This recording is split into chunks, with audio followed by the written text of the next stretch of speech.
திருச்சியில வந்து ஒயரை கட் பண்ணிட்டாங்க, அரியலூர்ல வந்து கரண்ட்டை கட் பண்ணிட்டாங்க அப்படின்ற மாதிரி பேசியிருந்தாரு.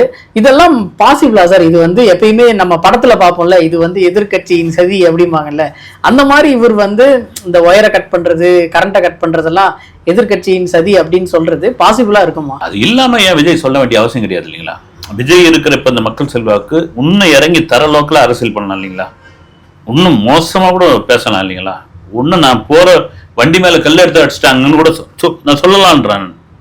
ஆனா அதெல்லாம் பேசாம அவர் விமர்சனம் மேல இலைத்த அரசியல் பண்ணிட்டு இருந்தாலும் ஒரு கட்டத்துக்கு அப்புறம் நான் விசாரிச்ச வகையில வந்து அந்த மைக் ஒர்க் பண்ணாம போனதுக்கு அந்த ஒயரை கட் பண்ணிருக்காங்க அப்படின்ற ஒரு தகவல் தான். அதை தான் விஜயம் சொல்றாரு. அதே போல அங்க பவர் கட் பண்ணி விட்டாங்க. ஆனா அதை தாண்டி பேசுறது நீங்க இப்போ நான் அதான் நினைச்சேன். நான் வந்து ஒரு பாட்டு கச்சேரி நடக்குது, அந்த பாட்டு கச்சேரி ஆரம்பிக்கிறதுக்கு முன்னாடி இந்த மைக் எத்தனை முறை தட்டி கிடப்பாங்க தெரியுங்களா? ஹலோ ஹலோ 1 2 3 1 2 3 1 அவ்வளவு பெரிய கூட்டம் வருது, இவ்வளவு ஏற்பாடுகள், இவ்வளவு நவீன வசதி. அந்த கூட்டத்தை பார்த்து மிரண்டு போதும் ஏமா ஒரு மைக்கை சரியா வச்சிருக்க மாட்டீங்களா அப்படின்னு பொழுதுதான் அதுக்கான காரணம் விஜய் சொல்லிட்டார்.